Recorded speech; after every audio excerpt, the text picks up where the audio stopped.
हे भगवान मैं చెయ్యని తప్పు లేదు हे भगवान ఓ చెయ్యి జారిపోయింది మంట కలిసిపోయింది ఈ నా జీవితం దేవుడా ఓ ఇంకోసారి ఇవ్వవా నా జీవితాన్ని నాకు ఇవ్వవా రిపేరు రిపేరు కరులుంగా రిపేరు రిపేరు కరులుంగా ఓ దేవుడా ఇక్కడ జగన్ సీఎం జగన్ పదే పదే అంటూ ఉంటారు బహిరంగ సభల్లో కావచ్చు ఆయన స్పీచ్ల్లో కావచ్చు ఇది పేదలకు పెత్తందారులకు మధ్య జరుగుతున్న యుద్ధం అని. ఇందులో పేదలు ఎవరు పెత్తందారులు ఎవరు అనేది ఇప్పుడు ఒకసారి మీరు అర్థం చేసుకోవచ్చు. ఇందులో జగన్ని కాదని అనేక సంక్షేమ పథకాలు బటన్ నొక్కి వేల కోట్ల రూపాయల నిధులు జనానికి ఇచ్చారని ప్రతిసారి కూడా చెప్పిన జగన్ ఈసారి ఇప్పుడు ఎన్ని కోట్ల సంక్షేమ పథకాలు ఇచ్చినప్పటికీ ప్రజలు డెవలప్మెంట్ వైపు మొగ్గు చూపారు. సంక్షేమ పథకాలు ఇచ్చిన మాట నిజం, వేల కోట్ల రూపాయలు అకౌంట్లో వేసిన మాట నిజం. ఆ ఉచిత సంక్షేమ పథకాలు ఎన్ని ఇచ్చినా ఎన్నిసార్లు బటన్ నొక్కినా జగన్ని ప్రజలు ఆదరించలేదు. చంద్రబాబు కూటమి వైపే మొగ్గు చూపారు. అంటే ఈ సంక్షేమ పథకాలు కాదు మాకు కావాల్సింది, అభివృద్ధి కూడా కావాలి. అభివృద్ధి సంక్షేమం రెండూ పేర్లాలుగా ఉంటేనే ఏ ప్రభుత్వం అయినా మనుగడ సాధిస్తుందని ఈ ఎన్నికల రిజల్ట్ ద్వారా ఈ వ్యతిరేకతను వ్యక్తం చేయడం ద్వారా ప్రజలంతా చెప్పారు. ఇవాళ జగన్ ఓటమి, వైఎస్ఆర్ కాంగ్రెస్ పార్టీ ఓటమి ఇంతటి ఘోర పరాజయం అనేది దేశంలో ఉన్న అన్ని రాజకీయ పార్టీలకు ఒక పెద్ద గుణపాఠం లాంటిది. అంటే ఫ్రీ బీస్ ఉచిత సంక్షేమ పథకాలు నెల నెల ప్రజలకి డబ్బుల్లో అకౌంట్లలో డబ్బులు వేయటం, దీనివల్ల ఓట్లు పడవు, జనాలు ఆదరించరు, డెవలప్మెంట్ మాత్రమే చూస్తారు అనేది దీన్ని బట్టి అర్థమైంది. ఒకసారి విశాఖ జిల్లాలో అరకు పాడేరులో మాత్రమే వైఎస్ఆర్ కాంగ్రెస్ పార్టీ లీడ్ ఉంది, అది కూడా ట్రైబ్స్ ప్రభావం ఉంది. ఆ 2 స్థానాల్లో తప్ప మిగిలిన 13 స్థానాల్లో టీడీపీ కూటమి లీడ్లో ఉంది. అట్లాగే వైజాగ్లో ఋషికొండది ఒక ప్రత్యేక స్థానం. నాగరాజు మీకు బాగా ఐడియా ఉంది. ఋషికొండని తవ్వటం అనేది వైసీపీకి నిజానికి శాపమైంది. ఋషికొండ జోలికి వెళ్ళొద్దు అని చాలా మంది చెప్పారు. ఋషికొండ అనేది విశాఖ ప్రజలకు ఒక సెంటిమెంట్.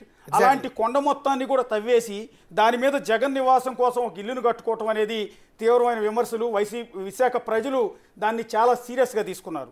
అందువల్ల విశాఖ జిల్లాలో ఉన్న మొత్తం 15 నియోజకవర్గాలు మాత్రమే వైసీపీ లీడ్ ఉంది, 13 స్థానాల్లో టీడీపీ లీడ్ ఉంది. ఏకంగా ఋషికొండ మీద జగన్ నివాసం కోసం కట్టిన కొత్త బిల్డింగ్ మీద టీడీపీ కార్యకర్తలు వెళ్ళి జెండాలు ఎగరవేస్తున్న దృశ్యాలను మీరు ఒకసారి చూడొచ్చు. ఎన్నికల్లో ఋషికొండ ఎందుకు కీలకమైంది, ఋషికొండ శాపం తగిలిందని కూడా టీడీపీ నేతలు వైసీపీ వాళ్ళని అంటూ ఉంటారు. ఇక్కడ శాపాలను మనం నమ్మం కానీ బట్ దాన్ని ప్రజలంతా కూడా రిసీవ్ చేసుకున్నారు. ఆ ఋషికొండను తవ్వివేయటం అనేది చాలా సీరియస్గా తీసుకున్నారు. 13 స్థానాల్లో విశాఖ జిల్లాలో టీడీపీ కూటమికి కట్టబెడుతున్నారు. నాగరాజు రైట్ అశోక్, మీరు చెప్పింది కరెక్ట్. 2019లో ఎగ్జాక్ట్గా అక్కడ 11 స్థానాల వరకు వైసీపీ గెలిచింది, కేవలం 4 స్థానాల్లో తెలుగుదేశం పార్టీ అప్పుడు విజయం సాధించింది. ఇప్పుడు పూర్తిగా రివర్స్ అయింది. 12 స్థానాల్లో తెలుగుదేశం పార్టీ కూటమి విజయ దుందుబి మోగించే అవకాశాలు కనిపిస్తున్నాయి. కేవలం 2 స్థానాల్లో, అది కూడా అరకు పాడేరు. సో అరకు కూడా టఫ్ ఫైట్ ఉందంటగా తెలుస్తుంది. ఏదైనా మీరు ఇప్పుడు కీలకమైన విషయం చెప్పారు. విశాఖ ప్రజలు ప్రశాంతతను కోరుకుంటారు, విశాఖ ప్రాంత ప్రజలు డెవలప్మెంట్ని కోరుకుంటారు. విశాఖ ప్రజలు ఎప్పుడు కూడా ఒక సామరస్యమైనటువంటి వాతావరణం.